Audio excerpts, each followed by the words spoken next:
Soy Michael Di Carpio y esto es Lujo, Propiedades y Éxito.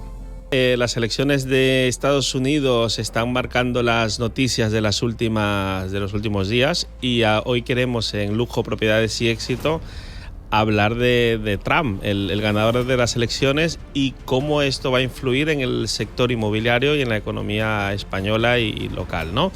Por ello he traído para hablar justamente de este tema a alguien que es político y es economista, que es Antonio Gallego. Antonio, un placer tenerte aquí. Michael, encantado de estar aquí con vosotros. Siempre está muy bien estar con un amigo para hablar de estas cosas que nos interesan tanto. O sea, que encantado de compartir este espacio. Para la gente que no te conoce, quizás preséntate un poquito, ¿no? Tu trayectoria que has hecho. Bueno, yo profesionalmente pues soy economista, he sido durante muchos años diputado en el Congreso y en el Parlamento de Cataluña. Siempre he estado vinculado a cuestiones económicas, ¿no? a todas estas áreas vinculadas con presupuestos públicos, economía, macroeconomía fundamentalmente. También me ha interesado siempre mucho las cuestiones relacionadas con vivienda, infraestructuras, etcétera. Y nada, ¿no? Y en paralelo también soy consultor de diferentes empresas y tengo alguna empresa también mía que se dedica al interesante mundo inmobiliario, ¿no? Entonces, bueno, trato de estar más o menos al loro de las cosas que tienen que ver con la economía y las cosas que nos rodean, ¿no? Y especialmente en el mundo inmobiliario, que es un sector tremendamente importante para la economía española, ¿no? La gracia es que antes de hacer este podcast, cuando iban a salir, estábamos a 2-3 semanas de las elecciones que te llamé, tú no lo tenías tan claro que Trump iba a salir, ¿no? Tenías ciertas dudas. Todas las encuestas, yo iba más o menos haciendo un seguimiento de cómo iban las cosas por allí. Tengo algún amigo estadounidense, hablas, y te lees las encuestas y todas las encuestas daban pues 51-49, 49-51, ¿no? Entonces yo creo que, como en tantas ocasiones y en tantos otros países, y eso en España lo conocemos perfectamente, las encuestas han fallado estrepitosamente porque el señor Donald Trump ha arrasado. Mayoría en la Cámara de Representantes, mayoría en el Senado, en fin, ha arrasado. Ha ganado un voto popular, cosa que nunca había ocurrido, y Donald Trump se ha convertido en el político que ha vuelto a la política después de un primer mandato con más apoyo popular de la historia reciente, ¿no? De Estados Unidos, ¿no? Entonces, en fin, bueno, pues no lo tenía claro, pero ya sabemos el resultado, ¿no? Totalmente, totalmente. Y esto que has dicho, ¿no? Su primer mandato, que es entre el 2016 y el 2020, sí. Cuando se está hablando de las posibles consecuencias directas, tanto positivas como negativas, en la economía de la Unión Europea y especialmente en España, se habla del proteccionismo, se hablan de ciertas medidas que él ya tomó, como Primero América, etc. ¿Tú crees que alguien como Trump va a repetir lo mismo que hizo en su primer mandato o puede sorprendernos? Bueno, yo tengo la intuición o la sensación de que va a venir más Trump que nunca. Va a ser el Trump 2.0, que además sabe que no puede repetir, que le quedan 4 años, porque por ley en Estados Unidos no puedes hacer más de 8 años, más de 2 mandatos. Entonces va a ser su segundo y último mandato. Entonces creo que personalmente va a tratar de hacer todo aquello que él considere bueno para América, o para, como él habla, ¿no? Hacer a América grande otra vez, ¿no? Es decir, va a hacer todo lo posible. Entonces yo creo que va a ser un gobierno sin complejos, más sin ataduras, porque, como decía antes, tiene mayoría en Cámara de Representantes y Senado, y va a ser más Trump que nunca. Creo que va a ser, en fin, interesante de seguir, y las consecuencias de las decisiones que vaya tomando, pues lógicamente, como bien dices, Michael, pues van a afectar a Europa, a las relaciones comerciales a nivel mundial, y también al sector inmobiliario, que es el que nos ocupa, ¿no? ¿Cuál crees tú que serán las primeras afectaciones o consecuencias que el sector inmobiliario tendrá a medio plazo? Bueno, yo creo que para llegar al sector inmobiliario, lógicamente, como cualquier otro sector, está encajonado en lo que es el funcionamiento general de la economía, ¿no? Entonces, yo creo que las principales líneas económicas de Trump más o menos las intuimos, ¿no? Las intuimos casi todos, ¿no? O sea, un poco ¿cuál es el programa económico de Trump, por decirlo de alguna manera? Si se lleva a cabo al menos una parte de su programa, no todos los políticos cumplen el 100% del programa, yo creo que nuestros oyentes son gente madura, ya esto ya lo saben, ¿no? Pero con que, digamos, se cumplan la mitad de los objetivos o de las promesas del propio Trump, pues sí que podemos empezar a intuir qué ocurrirá, ¿no? O sea, desde el punto de vista económico, sabemos seguro, y que todos los mercados lo dan por descontado, que va a haber una bajada de impuestos importante, va a haber una bajada importante en lo que es el IRPF americano, ¿vale? La declaración de renta de los estadounidenses, y en sociedades. Yo creo que aquí es donde va a haber una bajada de impuestos más importante. Prometió del 25% de impuestos a sociedades, que es el que tenemos en España, al 15%. Al 15%. Entonces, Estados Unidos se va a convertir en un lugar donde las empresas van a tener alicientes fiscales para invertir, ¿vale? Esto, por un lado. Desde el punto de vista de política fiscal, ha venido a decir también que va a mantener los servicios básicos, pero va a hacer muchos recortes. Bueno, bajas impuestos. Por lo tanto, la recaudación de las arcas públicas del Tesoro americano en principio debe caer. Luego hay un efecto, digamos, positivo desde el punto de vista que cuando tú bajas los impuestos en un sitio y atraes empresas, pues vas a tener más contribuyentes que te van a permitir mantener en teoría la recaudación, ¿no? Pero si por otro lado haces ajustes y desmontas un tercio de la administración pública americana, que es lo que decía, y para eso va a encargarle a nada más y nada menos la faena a un tal Elon Musk, que yo creo que lo conoce todo el mundo, pues de ahí veremos qué ocurre, ¿no? De ahí veremos qué ocurre.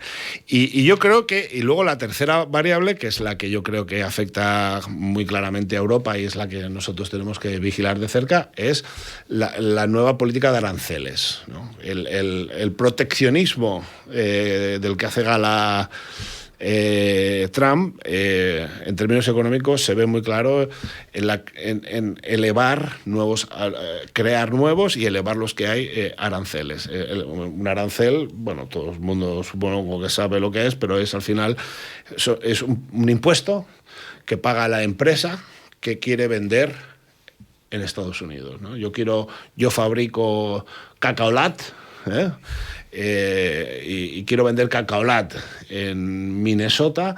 Para que el cacaolat entre en Minnesota, yo tengo que pagar un arancel. Entonces, ahora mismo los aranceles que existen son razonablemente bajos, una media del 1.3% de cada exportación española europea allí. Las quiere subir en torno al 20%. Wow. Esto va a condicionar mucho la exportación de productos y servicios europeos a Estados Unidos. Se va a notar mucho esto en el marco financiero y en el sector del automóvil, por ejemplo. Un coche fabricado en Europa, un SEAT, no sé, si se quiere vender en Estados Unidos, si para que el producto, coche SEAT, se pueda vender en Estados Unidos tiene que pagar un 20% de arancel, va a dificultar mucho las exportaciones españolas. Entonces, claro, normalmente cuando estas cosas ocurren, pues entonces el europeo se defiende creando aranceles al producto americano. Y entonces al final entramos ahí en una batallita comercial bestial que va a afectar a los diferentes sectores, ¿no?, de la economía durante los próximos meses. Muchas veces los aranceles no se aplican sobre el conjunto de la economía. Mira, arancel al teléfono móvil, pero el producto agrícola no. O el producto agrícola sí y al coche no. Okay. Es decir, son selectivos. Entonces, iremos viendo cómo se aplican esos aranceles. Claro, todo esto tiene consecuencias sobre la economía, sobre el equilibrio fiscal americano. Y ya no me alargo tal, porque estoy pegando así como una chapa muy bestia y tal, pero al final, de todas estas políticas, el gobierno americano tendrá un déficit público, mayor o menor, y sobre eso, y para contener los efectos de ese déficit, pues tendrá que llevar a cabo una política de tipos de interés, más altos o más bajos. Mi intuición es que el déficit público, es decir, el déficit público es aquello que una administración gasta más de lo que ingresa. Los números rojos de toda la vida. Es decir, gano 2.000, gasto 2.100, déficit 100. ¿No? Sí, total. Entonces, lo mismo le pasa a una administración pública. Tiene un déficit público, actualmente el gobierno americano, altísimo, bestial. La administración está...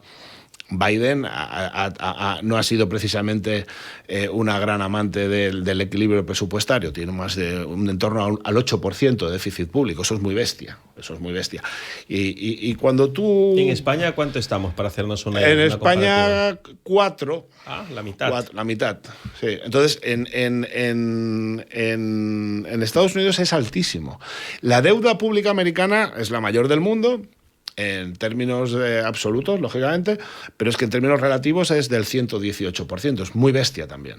Es muy bestia. La deuda americana. Diferencia entre déficit y deuda es que yo ingreso 2.000, pero me gasto 2.100. Los 100 que me faltan, ¿de dónde los saco? Pues normalmente o tiro de tarjeta de crédito, o voy al banco, pido un préstamo, o le pido a mi madre 100 euros, ¿no? ¿Qué hacen los gobiernos cuando tienen ese déficit público? Van a los mercados, que llaman, ¿no? Emiten bonos, deuda, etc. Entonces, si tú tienes déficit público durante mucho tiempo, al final pues tienes que ir a los mercados a pedir dinero para cubrir eso. Dinero que tú a la vez luego lo tienes que devolver. Bien, ¿y cómo lo devuelves? Con tipos de interés que tú intentas que sean muy bajos. Entonces... todo esto es muy complejo, al final, y es un poco... Se podría hacer un podcast de cada cosa, del déficit, de la deuda, del tal. Pero, Michael, por resumir, yo creo que a la economía americana le va a venir bien el cambio. Y no es que lo crea yo, es que ayer los mercados, la bolsa, la paridad euro-dólar y tal, en fin, reaccionó positivamente. O sea, los mercados, las empresas, los inversores creen que esto va a ser bueno para los americanos. Que a Europa, no sé yo si le va a ir tan bien. ¿Por qué? En el sentido de que, claro, si el presidente americano crea aranceles... nos va a costar exportar, y si no exportas a Estados Unidos, que es un mercado muy importante, hombre, pues te cuesta luego que la economía europea te vaya bien, y concretamente la española, ¿no? Entonces, ahí hay variables que a lo largo de los próximos meses podremos ir viendo conforme Trump vaya tomando decisiones. Yo creo que en el sector inmobiliario, desde el punto de vista del inversor o de la persona estadounidense que quiere comprar una vivienda aquí en España o en otro país de la Unión Europea, sobre todo le interesa que el dólar esté fuerte, porque cuando el dólar está fuerte, en términos relativos, esa misma vivienda le cuesta más barato. Es decir, con los mismos dólares puede comprar una vivienda de un perfil superior. Entonces, bueno, ayer se apreció el dólar un 2% con respecto al euro. Oye, está muy bien desde el punto de vista del potencial inversor. Yo creo Totalmente. Que es muy importante ir viendo cómo actúa la administración y cómo se comporta esa paridad euro-dólar de cara al inversor, ¿no? De cara al inversor que piensa en España como un potencial destino de su vivienda, de su primera vivienda o de una vivienda vacacional, ¿no? Tú sabes más de esto que yo, ¿no? Pero yo creo que de la pandemia para acá, pues hombre, yo creo que mucha gente, pues, sobre todo también mucha gente busca calidad de vida, un espacio seguro, un espacio tranquilo. La Unión Europea y España concretamente ofrecen este marco. Tenemos el mejor clima del mundo. La gastronomía, pues yo creo que es insuperable. Lo hablábamos antes de empezar el podcast. Hay seguridad jurídica. Quiero decir, España es un destino excelente para un inversor estadounidense. Prueba de ello es que los ingleses, que son los primos hermanos, ¿no? Siempre de los americanos, vienen confiando en España desde hace décadas, ¿no? No sé cuántos ingleses hay en España, pero yo creo recordar que había 300 o 400.000 ingleses con segunda residencia o viviendo ya habitualmente, ¿no? Es no una sé. de las comunidades más importantes en la costa mediterránea, que desde el Brexit sí que es cierto que se ha notado una caída no sustancial, pero sí que más baja en la compra-venta.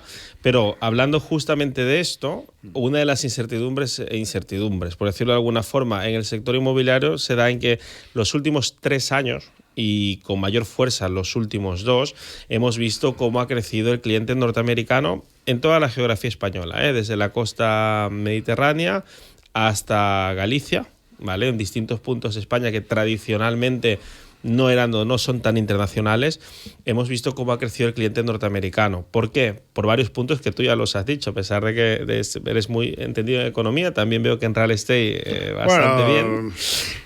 El primero era por la cambio de divisa, ¿no? Un dólar fuerte hace que tu vivienda sea más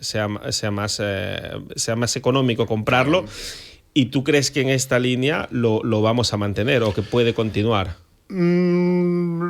Habrá que ir viendo cómo evolucionan todas estas variables que vamos viendo, ¿no? Al final, a ver, otra de las características, digamos, de un mandato Trump es tender a bajar los tipos de interés, ¿no? de la Reserva Federal. A ver, la Reserva Federal americana tiene vida propia, ¿no? Esto no puede ser que el presidente le diga al Powell que es el que está ahora de presidente de la Fed, ¿no? Ahora bájamelos, ahora súbemelos. Esto no va así, ¿no? O sea, tiene cierta independencia. Sí que es verdad que puede llamarle, ¿no? Entonces el Powell pues puede decir, oye, pues sí o pues no, por medio pensionista, pero tiene bastante independencia, ¿eh? Tiene bastante independencia. Además, Powell, el actual presidente de la Reserva americana, no lo ha nombrado Trump. Entonces, yo creo que tenderá a ser incómodo, pero sí que es verdad que el año 26 se le acaba mandato y se lo puede cargar, y poner a uno de su gusto. La tendencia general es a tratar de dinamizar la economía americana por la vía de bajo impuestos, tipos de interés más bajos, que se mueva el dinero, que haya préstamo al consumo, que la gente se cambie la lavadora, que la gente se cambie el coche, que lo pueda financiar a un tipo de interés bajo. Eso es un poco la filosofía económica de Trump, ¿no? Cosa con la que yo estoy de acuerdo, ¿eh? Dicho esto, aquí hay un riesgo siempre. Cuando tú estimulas la economía por la vía de la reducción de impuestos, tipos de interés bajos y tal, siempre aparece el riesgo de la inflación. Y cuando suben los precios, la inflación es el impuesto a los pobres, ¿no? Sí. Entonces, y eso también tiene un efecto negativo sobre la economía. Entonces, los economistas de Trump pues tendrán que ir, bueno, pues todas estas cuerdas las tendrán que ir, digamos, ajustando para que tampoco se les dispare mucho la inflación. Entonces, esto... vamos a ponernos en el pellejo de un señor que vive en Michigan. Sigo con Michigan, no tengo nada con Michigan, pero y dice, oye, pues quiero invertir en inmobiliario. Y claro, los precios en Estados Unidos están altísimos. Totalmente. Están disparados, es una locura, no sé, tal. Aunque tenga unos tipos de interés bajos, tengo grandes alicientes a comprar en Europa, ¿no? Si soy una persona abierta de mente, que estoy dispuesto a invertir en Europa, más si soy un estadounidense, por ejemplo, de origen hispano, ¿no? Es decir, típica familia mexicana que lleva ya 2 generaciones viviendo en Estados Unidos, que siguen siendo mexicanos, hispanos de facto, oye, que España es un país hermano, que la lengua, oye, hablamos en los mismos códigos, nuestras mismas costumbres y tradiciones familiares, en muchos casos, oye, nos une mucho con la comunidad hispana, ¿no? Entonces, ostras, ¿por qué no España? ¿Por qué no Madrid? ¿Por qué no Barcelona? ¿Por qué no la costa del Mediterráneo? Claro, con los precios tan altos en Estados Unidos, atendiendo además que cuando la economía se sobrecalienta, también el precio de la vivienda tiende a crecer. Ya está alto el precio de la vivienda en Estados Unidos de manera general, ¿eh? Habrán pueblos que no, pero como en todo, como en España. Hay sitios más caros, más baratos, pero las grandes urbes están altísimas. Si encima la economía se recalienta, si hay un exceso de consumo, si la gente se anima a comprar, a comprar viviendas allí en Estados Unidos, pues el precio de la vivienda allí va a continuar creciendo. Sí, totalmente. Entonces, ¿qué es interesante? Pues a lo mejor oye, si te planteas retirarte, jubilarte en otra zona del mundo y España te cuadra, joder, es que es perfecta España. Porque por la mitad vas a tener el doble de vivienda, el mismo, una comunidad, un entorno jurídico, sanitario, educacional, de servicios, un clima, una gastronomía terrible. Entonces, yo creo que los precios allí de la vivienda, sobre todo en contextos de economía sobrecalentada, también seguirán subiendo. Entonces yo creo que será un gran momento para comprar vivienda en España, siempre y cuando, siempre lo pongo ahí, el euro esté fuerte, ¿no? Si el euro está débil con respecto a la economía, al euro, entonces por los mismos dólares puedes comprar una vivienda de peores prestaciones en España, ¿no? Pero yo creo que viene un buen momento, ¿no? Viene un buen momento. Claro, porque están las expectativas del cliente americano. Como te decía antes, nosotros hemos visto el crecimiento por el cambio de divisa, un dólar más fuerte, el clima que tenemos, que eso lo seguiremos teniendo, la gastronomía y sobre todo los precios de aquí. Tú vas de vacaciones a Miami, Nueva York, Los Ángeles y todo es muy caro. O sea, todo a nivel de restauración, de hoteles, y cada día o cada vez más por comentarios de amigos o de gente en general, son precios más caros. Cuando tú vienes a España, al final los precios te parecen muy razonables, ¿no? Y una buena calidad, que esto nosotros lo seguimos manteniendo. Por tanto, en este clima positivo del cliente norteamericano, nosotros, o yo en este caso, también veo que puede ser muy positivo para continuar esto, que post pandemia nos dio un cliente aún más joven, con un perfil distinto, que son los nómadas digitales, ¿no? Claro, gente claro. que puede trabajar, deslocalizarse, vivir aquí en España, tener tu apartamento o tu casa en la Costa Brava y estar en una reunión vía telemática en Boston, ¿no? Entonces esto nosotros vemos o entendemos que va a continuar. Lo único, a nivel de oportunidades, ya lo hemos dicho, leyendo algún artículo de algún compañero del sector o de economistas también del sector, el miedo que tienen es que dicen, yo lo he buscado, la verdad es que no lo he encontrado en ninguna parte, igual soy ignorante en este tema y tú tendrás más conocimiento que yo, dicen que Trump en su mandato fue muy restrictivo o cargó impuestos hacia los expats, es decir, el americano que vivía fuera tuvo políticas bastante restrictivas a nivel de impositivas. Yo no lo he visto en ninguna parte, no sé si tú... No lo sé. Este tema no me lo sé. No sé cómo fue la fiscalidad en ese sentido. Okay. Pero bueno, como siempre ocurre en esto de la fiscalidad, por aquí me la intentas enchufar, por aquí tengo que intentar de evitarlo, ¿no? Al final... Okay. Siempre hay fórmulas para para la elusión, ¿no? No el fraude. El fraude nunca, pero siempre hay fórmulas para minimizar el impacto fiscal de las actividades. Sí. Y luego está el componente del perfil de clientes que hubieron ya por cierto temor, ¿no? Porque como en todas partes, cuando gana un partido político o una figura política en este caso, hay gente que dice yo no quiero vivir allí con este señor porque prefiero estar en otro sitio, o el hecho que los precios bajen, o igual Estados Unidos deja de ser un sitio como donde voy a invertir habitualmente, donde tradicionalmente hemos invertido, que hablo de la comunidad latinoamericana, ¿no? Yo recuerdo en la época precisamente de su mandato, entre el 2016 y el 20, y sobre todo los últimos 2 años, donde se hablaba del muro de México y todo esto, cómo tuvimos bastantes clientes, sobre todo en la Comunidad de Madrid, que venían de México, de Colombia, de países como Argentina, porque no se sentían suficientemente seguros a la hora de invertir en Latinoamérica, en Norteamérica, o que quizás estaban los precios muy elevados, y eso fue una oportunidad nuestra, porque bueno, al tener el mismo idioma, claro. Al tener ser puerta a Europa, capital Madrid, una ciudad que está creciendo, que estaba creciendo en ese momento, yo también veo la oportunidad de también cosechar alrededor de allí, ¿no? ¿Tú cómo lo ves?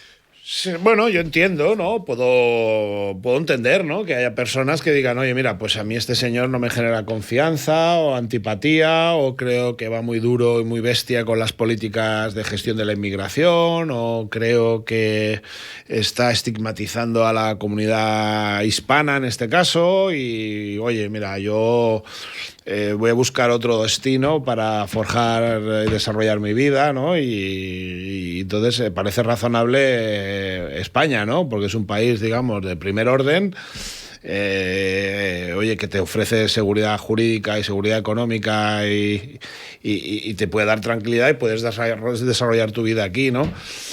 Bueno, puede seguir dándose esa situación. No sé, yo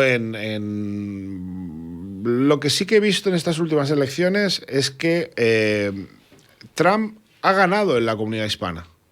Sí. En las últimas, lo escuché ayer, creo que le habían votado pues en torno al 30 y tantos % de la comunidad hispana. Y ahora había pasado al 53-54%. Había ganado a Kamala Harris en la comunidad hispana. Yo creo que el primer mandato sí que puede generar un miedo bestial. Decir, joder, este tío además me han contado que es el demonio, ¿no? Porque toda la campaña política de los demócratas, ¿no? Es, oye, que viene el demonio, que se va a acabar con la democracia americana, que vamos a empezar a tener guerras por todo el mundo, porque a este tío le gusta matar a la gente mucho y tal. Y bueno, y al final yo creo que... Y aquí en España lo sigues escuchando. Sí, no, lo escucha cada día 45 veces. Pero bueno, es que este hombre ya mandó, ya estuvo 4 años. A ver, no se hundió el mundo. De hecho, no declaró ninguna guerra nueva. Es decir, no es un negociante, ¿no? Que es lo que es Donald Trump, por donde va. Oye, aquí hay un lío, vamos a sentarnos, a ver cómo lo arreglamos esto. Y tiende a arreglar los problemas, ¿no? A veces el arreglo que te puede hacer, pues te puede gustar más o menos, puede digamos, chocar con tus principios morales X, pero al final... Bueno, pues esa es su conducta ante los problemas del mundo, ¿no? Muy bien, Antonio. Muchísimas gracias por acompañarnos. Estoy seguro que te vamos a volver a ver aquí cuando hablemos de economía y de temas políticos vinculados a nuestro sector. Muy bien. Y hasta la próxima. Cuando queráis, Michael, y hasta la próxima.